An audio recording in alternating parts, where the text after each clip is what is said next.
Shalom, selamat pagi Bapak Ibu serta saudara-saudara terkasih dimanapun berada. Puji Tuhan, kembali dengan penuh sukacita kita bersyukur karena hari ini adalah hari yang Tuhan jadikan bagi kita. Sebelum kita kembali lagi dengan berbagai macam kesibukan dan aktivitas kita dalam masa-masa Prapaskah ini, mari kita kembali juga semakin giat dalam kehidupan rohani kita, semakin sungguh-sungguh dalam kehidupan rohani kita. Saya ingin mengajak kita semua kembali memikirkan sebuah peristiwa yang terjadi dalam masa-masa penderitaan Tuhan Yesus, secara khusus peristiwa di atas kayu salib. Kita akan kembali melihat dalam beberapa hari ke depan, dalam beberapa kali perenungan ke depan, kita akan melihat sama-sama 7 perkataan Tuhan Yesus di kayu salib. Yang pertama kita akan melihat dalam Lukas pasal yang ke-23, ayat yang ke-33 sampai 34, menjadi dasar perenungan kita di pagi hari ini. Demikian firman Tuhan. Ketika mereka sampai di tempat yang bernama Tengkorak, mereka menyalibkan Yesus di situ dan juga kedua orang penjahat itu, yang seorang di sebelah kanannya dan yang seorang di sebelah kirinya. Yesus berkata, "Ya Bapa, ampunilah mereka sebab mereka tidak tahu apa yang mereka perbuat." Dan mereka membuang undi untuk membagi pakaiannya. Demikian pembacaan firman Tuhan. Berbahagialah yang mendengar dan mengindahkan firman Tuhan dalam kehidupannya hari lepas hari. Kalau kita membaca bagian firman Tuhan ini, sekali kita tahu bahwa ucapan pertama Tuhan Yesus ini merupakan ucapan pengampunan. Ucapan pengampunan. Menarik bahwa di dalam puncak penderitaannya, dalam puncak kesengsaraannya di kayu salib, Tuhan Yesus justru mengucapkan pengampunan. Jujur, kalau kita melihat situasi dan kondisi yang dialami oleh Tuhan Yesus dan coba kita flashback 2000 tahun yang lalu, tentunya sangat sulit dan tidak mudah untuk orang mengucapkan ucapan pengampunan di saat-saat seperti itu. Tetapi Tuhan Yesus memberikan teladan kepada kita. Di dalam puncak penderitaannya di kayu salib, Tuhan Yesus mengucapkan pengampunan bagi orang-orang yang membuat dia menderita, membuat dia sengsara, berada di kayu salib. Ya Bapa, ampunilah mereka sebab mereka tidak tahu apa yang mereka perbuat. Kalau kita mau mundur, kita melihat dalam Lukas pasal yang ke-22 sampai 23, di sana kita bisa melihat begitu banyak orang-orang yang terlibat dalam peristiwa itu. Dalam Lukas pasal yang ke-22 sampai 23, kita melihat di ayat yang kedua bagaimana imam-imam kepala dan ahli-ahli Taurat yang mencari jalan bagaimana membunuh Yesus. Ada orang-orang yang punya niat jahat di sana. Lalu di ayat yang ketiga sampai ayat yang ke-6,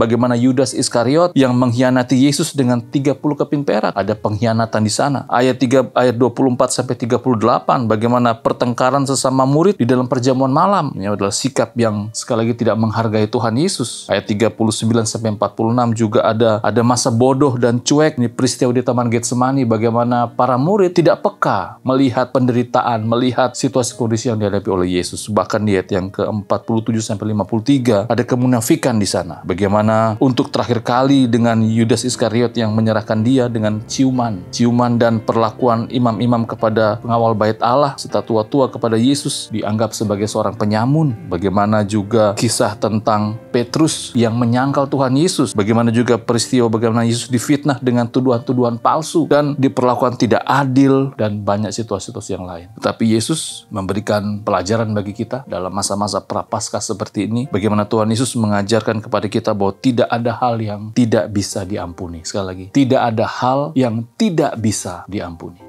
Niat jahat, pengkhianatan, sikap tidak menghargai, masa bodoh atau cuek, kemunafikan, bahkan hal-hal yang lain, tidak ada hal yang tidak dapat diampuni. Saya mengajak kita semua dalam masa-masa Prapaskah seperti ini, mari kita kembali memikirkan apa yang dialami oleh Tuhan Yesus dan bagaimana Tuhan Yesus menyikapi dan memberikan teladan kepada kita. Kiranya dalam masa-masa Prapaskah seperti ini kita sebagai orang percaya semakin belajar untuk menyerupai Tuhan Yesus dengan gampang melepaskan pengampunan. Sama seperti yang Tuhan Yesus katakan dalam Matius pasal yang ke-5 ayat 44. "Tetapi aku berkata kepadamu, kasihilah musuhmu dan berdoalah bagi mereka yang menganiaya kamu." Kiranya firman Tuhan ini kembali lagi dapat memotivasi kita dalam masa-masa Prapaskah ini untuk hidup sama seperti Tuhan Yesus yang memberikan dan melepaskan pengampunan bagi orang-orang yang menganiaya dia. Kita berdoa. Tuhan, terima kasih. Kembali dalam masa-masa Prapaskah seperti ini kami diingatkan untuk bersikap dan mencontohi dan menghidupi sikap sama seperti Tuhan Yesus. Tidak ada hal yang tidak dapat diampuni di dalam dunia ini. Tuhan, mampukan kami agar kami kembali lagi dapat mempertebal iman kami, dapat memperteguh iman kami, agar kami diberikan kemampuan untuk mengampuni, melepaskan pengampunan kepada siapapun. Terima kasih Tuhan Yesus. Kiranya hari ini kami menjalani dengan penuh sukacita, dan jika di hari ini kami menghadapi situasi yang sulit, bahkan kami menghadapi orang-orang yang membuat kami jengkel dan membuat kami sakit hati, mampukan kami agar kami dapat melepaskan dan memberikan pengampunan pengampunan kepada mereka. Terima kasih, ini doa kami, berkati apa yang kami kerjakan di hari ini, dan juga memberkati orang-orang yang kami kasihi. Amin.